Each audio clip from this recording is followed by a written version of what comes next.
Evening tea టైంలో tea తాగుతూ ఇవి తింటే భలే ఉంటాయి. పెద్దవాళ్ళు పిల్లలు చాలా బాగా ఎంజాయ్ చేస్తారు. ఎవరైనా ఇష్టపడే వంట. ఈరోజు మన వంట సింపుల్ అండ్ టేస్టీ మెత్తని చెక్కలు.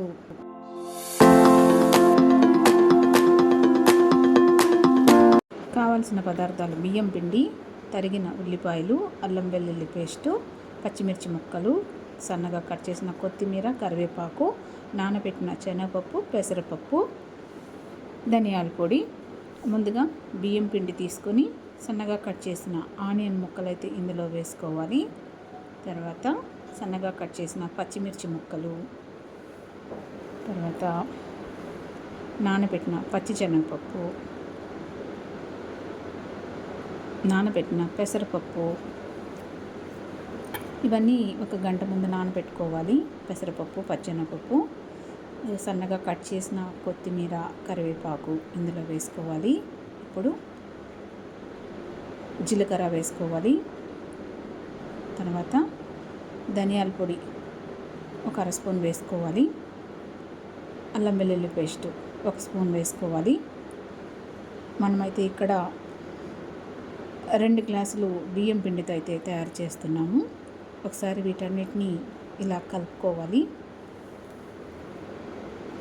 మన క్వాంటిటీని బట్టి వేసుకోవాలి ఈ పదార్థాలు. ఇప్పుడు ఇందులో తగినంత ఉప్పు అయితే వేసుకోవాలి. ఇప్పుడు ఇందులో 2 స్పూన్లు ఆయిల్ అయితే వేసుకోవాలి. ఇప్పుడు ఈ మిశ్రమాన్ని బాగా కలుపుకోవాలి. ఈ విధంగా అయితే బాగా కలుపుకోవాలి. చాలా సూపర్గా ఉంటాయి ఫ్రెండ్స్ మెత్తని చెక్కలు. చాలా టేస్టీ ఉంటాయి. మనం తయారు చేసే దాన్ని బట్టి ఈ ఉల్లిపాయ ముక్కలు, పచ్చిమిర్చి ముక్కలు, ధనియాల పొడి, ఉప్పు ఇవన్నీ చూసుకొని వేసుకోవాలి. ఈ విధంగా కలిపి కొద్ది కొద్దిగా వాటర్ వేసుకుంటూ పిండి ముద్ద అయితే కలుపుకోవాలి. మరి ఎక్కువ వాటర్ వేసుకోకుండా కొద్ది కొద్దిగా వాటర్ వేసుకుంటూ పిండి ముద్ద అయితే కలుపుకోవాలి. మరి జారుగా కలుపుకోకూడదు, కొద్ది గట్టిగానే కలుపుకోవాలి.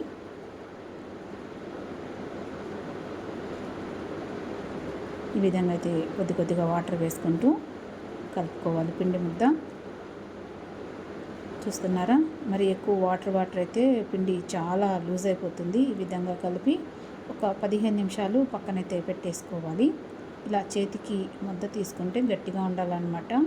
ఈ మాత్రం ఉంటే సరిపోతుంది పిండి కన్సిస్టెన్సీ. ఇప్పుడు ఈ పిండిని అయితే కాసేపు పక్కన పెట్టేద్దాము. తర్వాత డీప్ ఫ్రైకి ఆయిల్ పెట్టుకోవాలి. ముందుగా మనం కలిపి ఒక 15 నిమిషాలు పక్కన పెట్టిన పిండిని అయితే ఈ విధంగా అయితే మరోసారి కలుపుకోవాలి.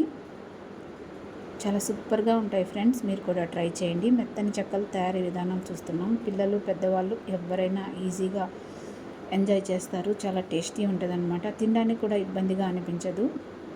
ఈ విధంగా చేతికి కొద్దిగా ఆయిల్ రాసుకొని ప్లాస్టిక్ కవర్ ఒకటి తీసుకుని కవర్కి ఆయిల్ అయితే అప్లై చేసుకుని ముందుగా మనం తయారు చేసి పెట్టుకున్న పిండిని అయితే మనకి కావాల్సిన సైజులో పిండి అయితే తీసుకుని ఈ విధంగా అయితే అద్దాలన్నమాట. ప్లాస్టిక్ కవర్ పైన ఈ విధంగా తయారు చేసుకోవాలి. రొట్టెలాగా తయారు చేసుకోవాలి.